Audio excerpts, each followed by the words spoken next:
was only 33 at the time, so I don't think he really had mastered, like,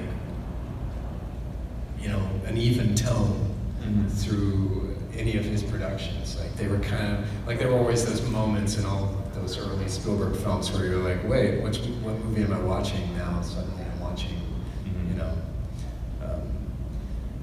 like Jaws again or something. But when I was a kid, I grew up in a small town in Iowa, and our dad, we were raised by a single dad. I'm also a single dad. And we were raised by a single dad, and the only time our dad, he worked at a factory in town, and the only time we really heard it, we'd be upstairs if there was a Bob Hope special on. I don't know if you remember Bob Hope, but he would do these specials. He would travel around to war zones and bring beautiful women and singers and stuff and entertain the troops, and they made specials, you know, and a Christmas special and all this stuff. And my dad, we could hear our dad laughing, and I was like, whatever it is that Bob Hope does, that's what I want to do. This is the #1 kid show in the world, and we were like, yeah, what does that mean? Like, you know, it was just, but no, it was phenomenal. We worked so hard. I always tell people that because they're like, how was it? I go, it was a lot of hard work, actually. Yeah. We would work like 12, 15-hour days. You'd go in, it's dark, you'd go home, it was dark, and then you would just crash. How many episodes in a season? It just depended on the season, but we would shoot about 4 episodes every 2 weeks. Oh, wow. Which was like, normally you shoot 1 a week. Right. So it was like just going. And then we threw the movie in there. And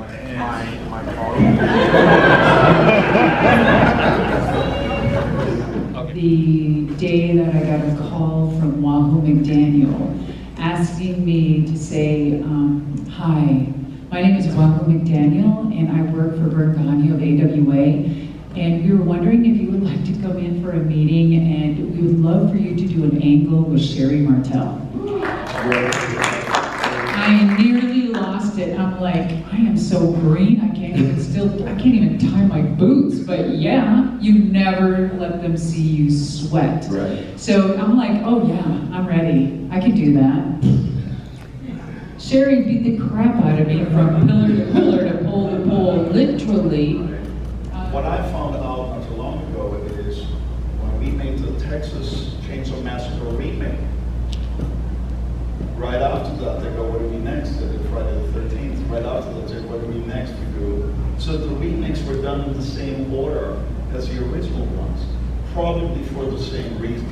I don't think they thought of them, you know? It's sort of just happened. Well, a lot of people in suits don't think about anything creative. They don't, let me assure you.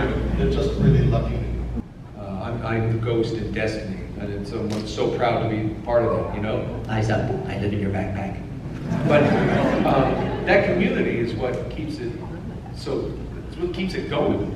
I have a few jobs that have, they're an annuity. I mean, we come back every 6 months at least to do updates and things like that. Destiny has been going forever. Guild Wars, Star Wars Old Republic, and you know, to do Team Fortress. I mean, I did a line as engineer, filling in one point for one little iteration, but mostly it was around Halloween, which is my birthday. They brought up this character Erasmus, and it's just like Vincent Price on cocaine. It's like, yes, and it's just wanted by the Russian mafia and also the Yakuza.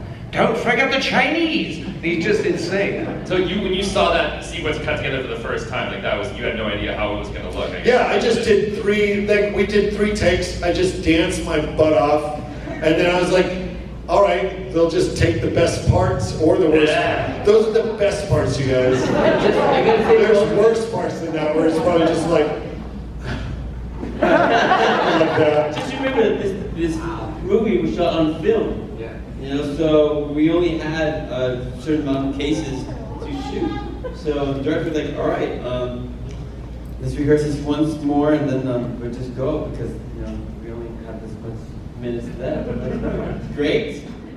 A little guy came by the table with his dad. He was 4, and he had a chainsaw in his head. And I thought it would be funny and say, hey, do you realize you have a chainsaw in your head? And I'm not kidding you. He looked at me and said, it's a f***ing costume. The truth is, when I got the call for Better Call Saul, I was not expecting it, and I had to decide whether I wanted it. It's similar to the call that I got from Spike Lee when he asked me to reprieve Bugging Out from Do the Right Thing in a later movie of his, and I declined. I said no, because I felt like that particular character was indelible. I had done all that I could with it in that film, and I didn't want to take away from that.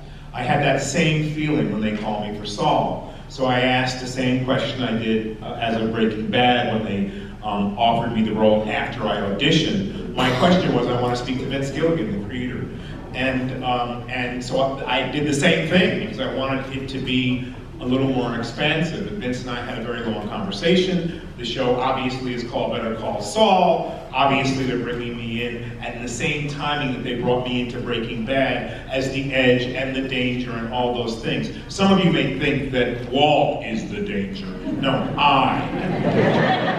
The camera guys did it. Everybody posted it on Instagram. So like all of a sudden Carl's feed starts coming up and it's everybody doing it.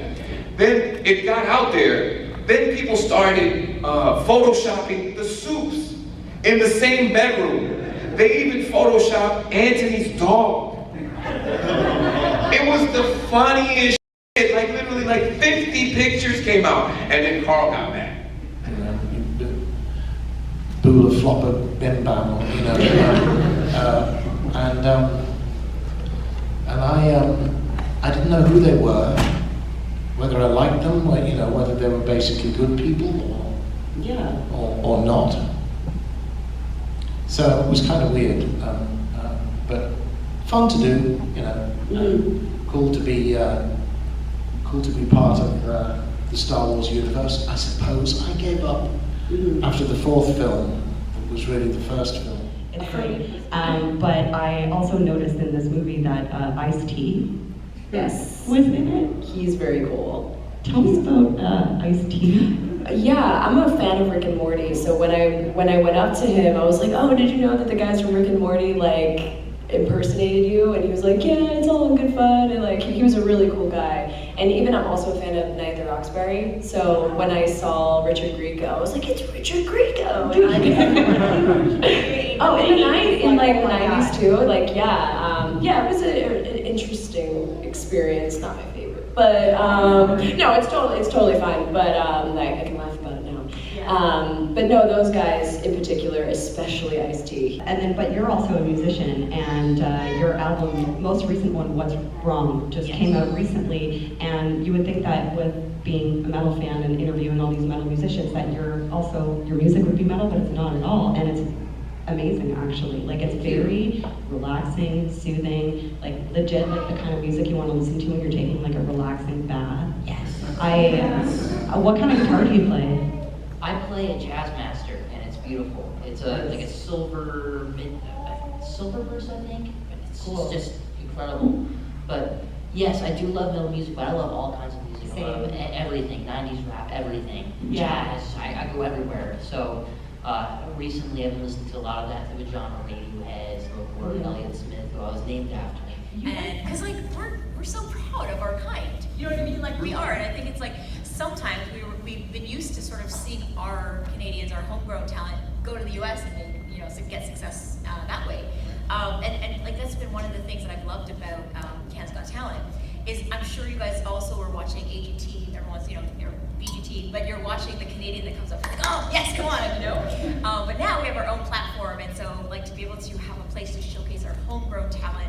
Gosh, it's so amazing. And every time I watch an episode back, I'm just like so proud as a Canadian. You know, I'm like, oh, you know. And they all follow each other now in the whole league, or everybody, because of technology. The young people all know.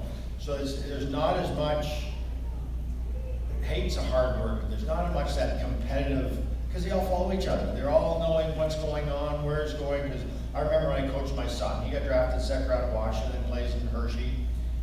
And when he played for the Toronto Young Nats, and the best team would say the Toronto Marlies. We'd always be meeting, And the parents always said, the Nats hate the Marlies, who hate the Rebels, who this is in the league.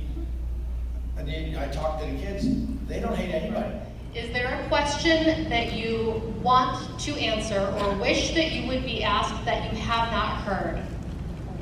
That's a great question. It's a good one to end on. That's a great way to end. Okay. Is there a question that you've never been asked that you wish you were asked? Well, I've never given it a thought, so I don't know if I can give you an answer on that.